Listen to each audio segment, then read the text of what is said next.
বলছি বেরোনোই যখন যাবে না তখন ভূতের গল্প শোনা যায়। ভাই একটা জমাটি ভূতের গল্প বলো তো। না না না না না, আরে এর চেয়ে ভালো সচিন নতুন কোনো ম্যাজিক দেখা যাক। প্রস্তাবে এবার সাই দিলাম।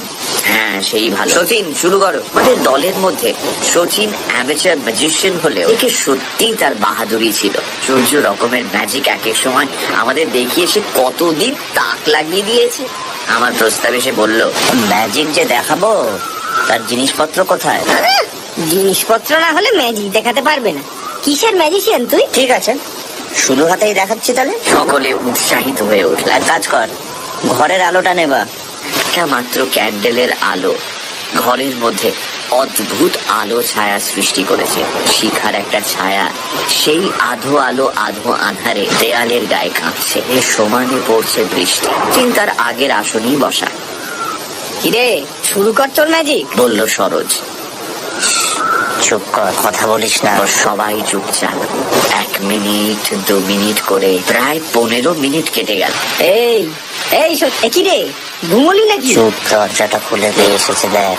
সত্যি জলের ছপ ছপ একটা শব্দ সকলেই শুনতে পেলাম। শব্দটা ক্রমে এগিয়ে এসে বন্ধ দরজার কাছে থামল। সকলে উৎসাহিত হয়ে উঠলাম। দরজার গায়ে শব্দ উঠল। কে?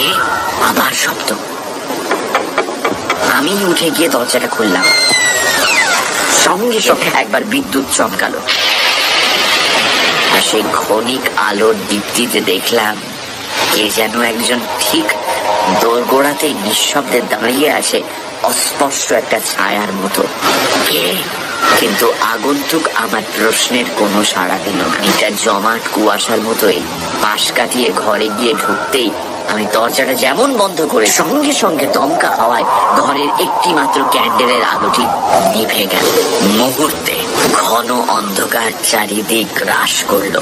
আরে সচিন প্রশ্ন করলো, তুমি কে? বিভূতি?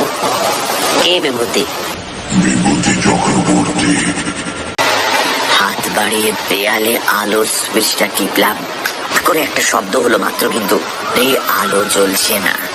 এমন সময় মনে পড়লো বিভূতি চক্রবর্তী আমাদের বন্ধু। নিজের সঙ্গে যেন ভয়টা কেটে গেল।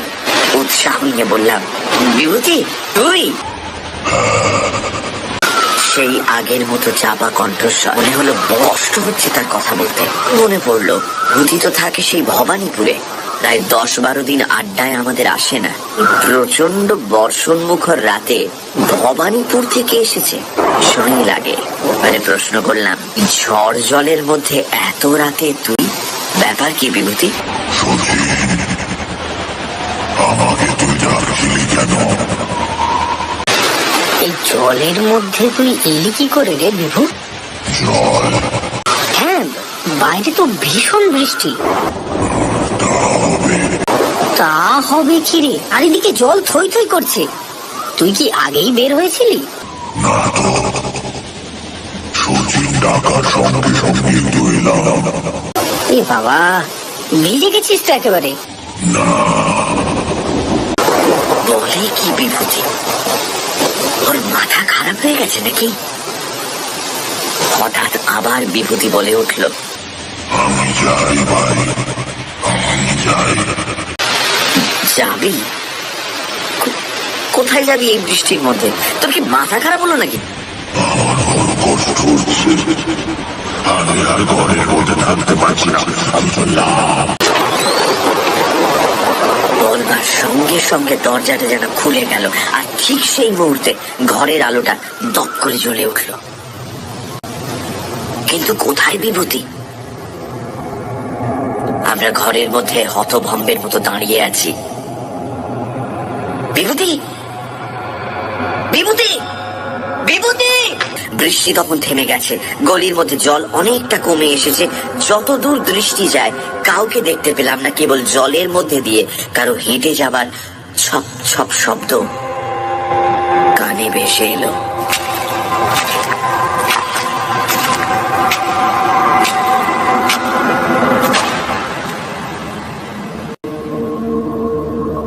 পরের দিন দুবাদ আমরা জানতে পারলাম গত রাত্রে দিন কয়েক ভোগবার পর টাইফয়েডে আমাদের বন্ধু বিভূতি চক্রবর্তী রাত 9:30 মারা গেছে।